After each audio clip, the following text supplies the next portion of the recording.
when Fenian held command o'er the fionn bold, and watched Ireland's shores from a stronghold of old.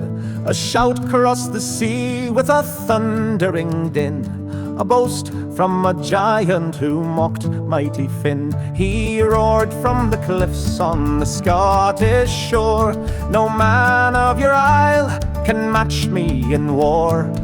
Least of all Fionn, with his name full of pride, let him face me or run and in shadow hide." Then Fionn, swift to anger and with scowl on his face, marched north to the cliffs with a warrior's pace. He shouted across the sea with a pride in his tone, "Come speak that again, not from the safety of your home." But Benandonner laughed with a bellowing jeer, "If you're brave, little chieftain, then you come on here. I doubt you'd make half of the cold ocean span. You'd be swimming back home to your wife, little man." Then Fionn stood tall with a fire in his chest, "I'll show you the strength that all Ireland has blessed."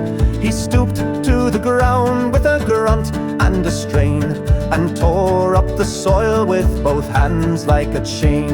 He flung it through air with a bellowing sound, a mountain of earth soaring high outward bound. Though his aim was the giant, it fell far and wide, and crashed in the sea with a hiss at its side. Where the earth had been torn, there a dark lake would grow, and thus Loch Ness formed in the hollow below, while the lump in the sea, by wave and by plan, became what we know as the fair Isle of Man. Benandonner roared, "Missed me by a mile. Is that all you've got, you poor Irish child?" Fionn's pride flared anew as he turned from the shore. "I'll not be mocked by a blowhard boar." Now Fionn stomped inland, his pride sorely bruised, his fist clenched in silence, his honor abused. But there at the gate stood his wise, gentle wife, the fair Una, the new love in his life. With young old Sheen in arms and a furrowed brow, she said, "Let the brute bark his nonsense for now. What need have we, love, to heed every shout? The loudest of fools are the quickest burned out." But Fionn, red with fury, could not be delayed.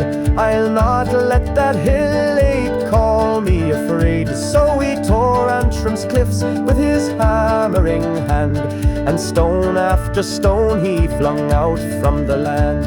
The sea hissed and steamed neath the fury he laid, as a path to the giant by anger was made, till at last stood a causeway, fierce, bold and wide, and Fionn marched alone to the opposite side. He shouted aloud, "Now come forth if you dare," and the cliffs seemed to tremble with salt in the air. But as he stepped close to far Scottish shore, his courage once blazing now burned no more. For there on the rock stood Benandonner tall, with fists like great boulders and shoulders like walls. His breath stirred the clouds, his eyes brimmed with flame, and Fionn, once so fearless, now shrank from the game. Not a word did he say, but turned with a groan, and fled down the causeway of thunder and stone. Back to dear Una he stormed through the door, heart pounding like war drums, face pale to the core. "What happened, my love?" said fair Una with care, as Fionn slumped beside her, all wide-eyed and scared. "The lad's not a lad," he confessed in a moan. "He's a mountain in boots, and carved all from stone." Una just smiled, "Then you'll do as I say, for it's not only muscle that wins out the day." She dressed Fionn in cloth, made a cradle of wood, and laid him inside it as best as she could. Then she baked up a cake with an iron inside, and set it out fresh, with a smile sweet and wide. Soon thunderous steps shook the hill and the glen. Benandonner had come to break poor Finn. She opened the door with a bow and a grin.